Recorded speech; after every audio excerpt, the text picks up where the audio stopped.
بنیاد جامعه کشاده ساراس از بحر فعالیت در تاجیکستان برآمد. مقامات پاکستان به وکیل پارلمانش اجازه نداد که به تاجیکستان سفر کند. پارلمان ایران عضویت این کشور به سازمان همکاری شانگهای را تصویب کرد. سازمان پیمانی امنیتی دست جمعی از کاملا آماده نبودن سازمان به ایستادگی در مبارزه گیبریدی خبر داد. بنیاد جامعه کشاده ساراس متعلق به میلیاردر یهودی تبار آمریکایی جورج ساراس پس از 25 سال فعالیت از تصمیم بستن بخش تاجیکستانی خود بنیاد مدد خبر داد. در این باره در اظهاراتی که در سامانه این بنیاد نشر شده است خبر داده می شود. ضمناً ذکر می گردد که در رابطه با بسته شدن شعبه تشکیلاتی بین المللی انستیتوت جمعیت کشاده بنیاد مدد در تاجیکستان قبول درخواست ها برای لایحه های گرانتی قطع می شود، اما عهدهداری های پرداخت ها در چارچوبه گرانت های عمل کننده سری وقت اجرا کرده می شوند. در سامانه این بنیاد گفته می شود که انستیتوت جمعیت کشاده بنیاد مدد در تاجیکستان بخش از شبکه بین المللی بنیاد جمعیت کشاده می باشد که به تأسیس و رشد جامعه های دموکراتی که حکومت هایشان در نزد شهروندان خود حسابات می دهند مساعدت می کرد. مقامات پاکستان به محسن داور رهبر حرکت تحفظ پشتونها در پاکستان اجازه ندادند برای شرکت در یک همایش امنیتی درباره افغانستان به تاجیکستان سفر کند.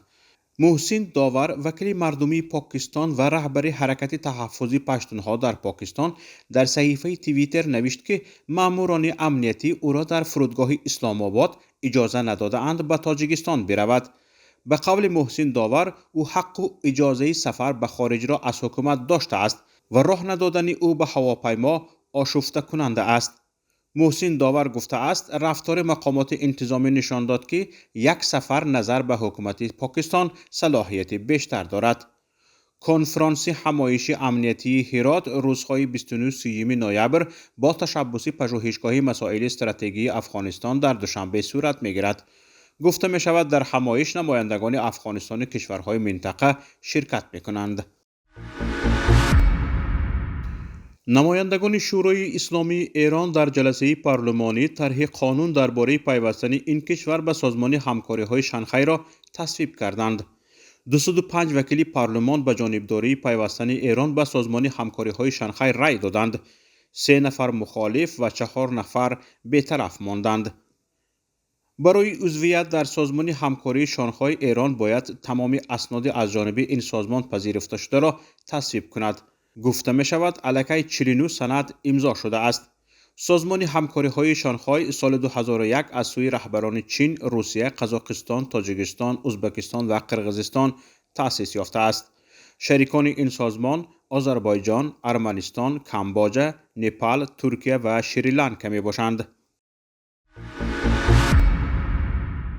سازمان پیمانی امنیتی دست جمعی از کاملا آماده نبودن سازمان به ایستادگی در مبارزه گیبریدی خبر داد. با گزارش ویدوموستی در این باره دبیر کلی این سازمان استانیسلاو زاس در مصاحبه با شبکه تلویزیونی آنتی بلاروس اظهار داشته است. زاس گفته است حالا شکل‌های گوناگون تاثیر گیبریدی وجود دارند، هم حربی، هم تحریمی اقتصادی، هم اطلاعاتی و هم سیاسی.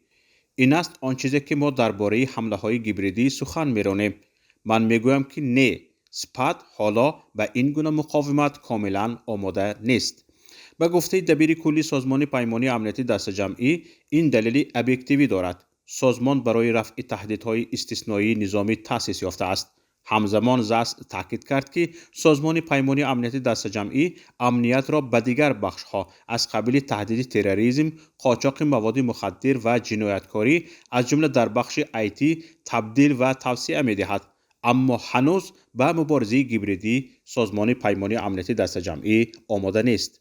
ولادیمیر پوتین رئیس جمهوری روسیه نیز روز 23 نوامبر گفته بود که در کار سازمان پیمانی امنیتی دست جمعی مشکلات وجود دارد، اما این سازمان برای حفظ صاحب اختیاری کشورهای عضوش کمک می‌کند.